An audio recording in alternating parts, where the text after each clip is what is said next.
Hello everyone, আসসালামু আলাইকুম। আশা করি আপনারা সকলে ভালো আছেন। আমিও আলহামদুলিল্লাহ ভালো আছি। আজকে আমরা জাপান আসার প্রায় 3 থেকে 3.5 মাস হয়ে গিয়েছে। তো হওয়ার পরে আমাদের গাক্কুতে আমাদের সেন্সেরা নোটিশ দিয়ে দিল যে সবাই বাসা দেখার জন্য আমরা যে টিউশন ফি দিয়ে আসছিলাম, রিউতে থাকতাম, এটার সময় শেষ হয়ে যাচ্ছে।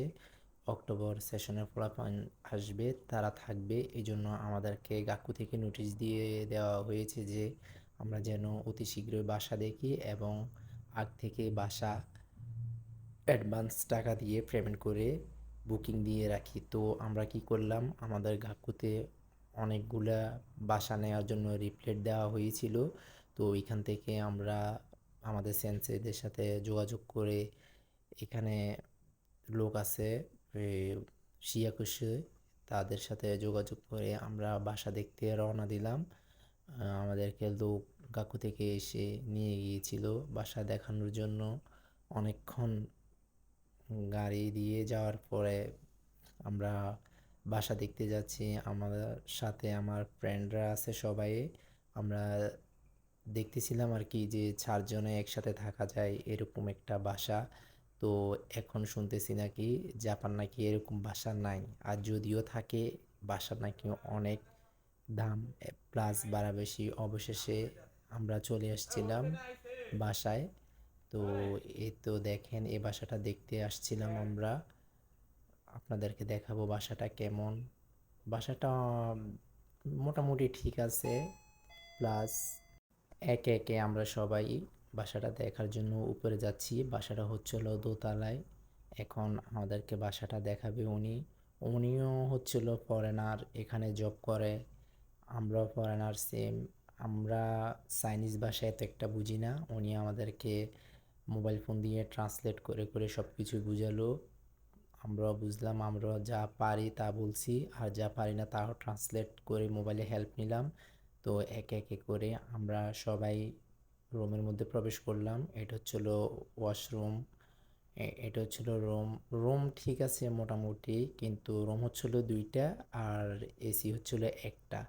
এখন সমস্যা হচ্ছিল, আমরা যদি 4 জন একই সাথে থাকি তাহলে আমাদের অনেক কষ্টকর হয়ে যাবে। আমরা সবাই ডিসাইড করতেছি যে থাকবো নাকি থাকবো না। বাসাটা কিন্তু অনেক সুন্দর, বেলকনি থেকে অনেক সুন্দর ভিউ দেখা যায়। প্লাস বাইরের আবহাওয়াটা অনেক ভালো। যা দেখলাম বাসাটা ঠিক আছে। এ উনি আমাদেরকে বুঝাচ্ছে যে কিভাবে কি করতে হবে। জাপানে নাকি বাসাতে micro oven, fridge, washing machine সব কিছু থাকে, কিন্তু আমরা যে বাসাটা দেখতে আসছিলাম এটাতে কোনো কিছুই নাই, এটা একবারে ফাঁকা। তাই এবং অ্যাডভান্স অনেক বেশি, প্লাস মাসিক ভাড়াটা অনেক বেশি, 40,000 টাকা, যেটা দিয়ে বাংলাদেশে কি বলতাম, মধ্যবিত্ত ফ্যামিলির লোকেরা 1 থেকে 2 মাস চলাফেরা করতে পারবে। প্লাস যদি শহরে থাকে 2 মাস থাকা যাবে। তাদের কাছে 40,000 টাকা যেন মনে হয় যে অনেক কম। তো তারপরে আমরা ওকে জিজ্ঞাসা করলাম যে 4 জন থাকা যাবে এরকম বাসা আছে কিনা। বলতেছে যে এরকম বাসা আছে, কিন্তু অনেক টাকায় ব্যয়বহুল। তো আমরা ডিসিশন নিলাম আমরা এই বাসাটা নিব না, আর নেক্সট টাইম বাসা দেখব।